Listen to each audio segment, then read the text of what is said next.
basketball team is on an early season roll after crushing the Elon Phoenix last night in Carmichael Auditorium. The Tar Heels won the tip and never looked back as Rashonda McCants scores 2 of her game-high 16 points on the game's first play. Not to be outdone, Jessica Breland earned a double-double with 12 points and 11 rebounds on the night. The Tar Heels showed some nifty ball handling, look at that, and some lights-out shooting as they beat Elon by a score of 98-53. Latoya Pringle says the team didn't want to overlook the Phoenix. But Coach Hatchell, before the game, she told us, about the upsets that's going on in basketball, and she told us, every team, you can be beaten at any time if you just let up, so we try not to do that. And it's finally here. The top-ranked men's basketball team begins its season tonight in Charlotte against Davidson. The Heels tip off the season with high expectations. Coach Roy Williams will look to erase the bitter memories of last year's Elite Eight defeat. Junior Tyler Hansbrough will carry the offense with these types of moves.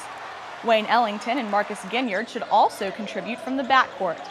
Sophomore guard Ty Lawson will lead a high-powered offense that averaged 85 points last year.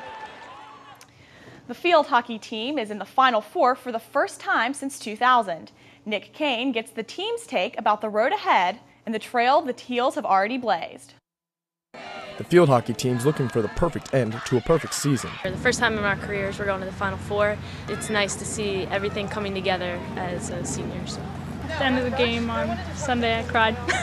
Just so excited because it seems like something that we couldn't get past this first and second rounds. On Friday, the Heels will play 4th-ranked UConn in the semifinals of the NCAA tournament. I mean, they play a lot like us. They're a very strong team. It's nice for us, I think, to play somebody we haven't played in the semifinal. I think that adds to the excitement. It's nice to go in with a little unfamiliar rival, because then you focus on yourselves and your game plan. We'll just have to focus on our game, and we know that we're good enough to beat any team in the country right now.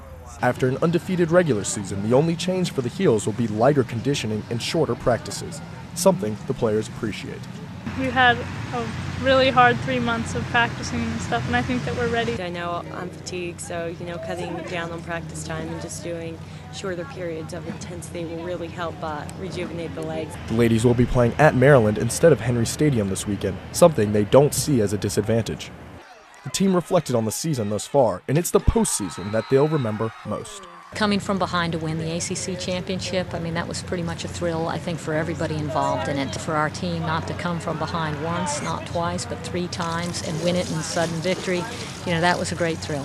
It's like watching a scary movie, the ending, who's going to die, who's going to whatever, but I still jumped and was scared and nervous the whole way through the games. This Sunday, winning here. I'm a senior, this is my last game ever on this field. The team hits the road today, and the Heels are hoping to return with another title to add to the wall.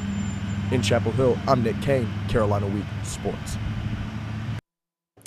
In the football team's loss to NC State, one Tar Heel player had a standout performance. For the 3rd time this year, senior Darrell Mapp is ACC Defensive Back of the Week.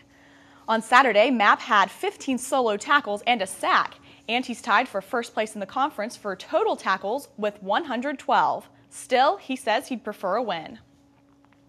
I looked at the film, I seen I could probably done a whole lot more to actually help us win. And, so it was still a bittersweet moment. Well, Adam, I sure hope that we can actually pull out a win this weekend at Georgia Tech. Yeah, I know a lot of people are watching it, and even though the team's not going to a bowl game, it's still a really good learning experience for all the players. Definitely. Thank you, Sarah. Have you ever seen those people who take daring jumps on campus? Coming up, we'll tell you about the mental concentration required to do this.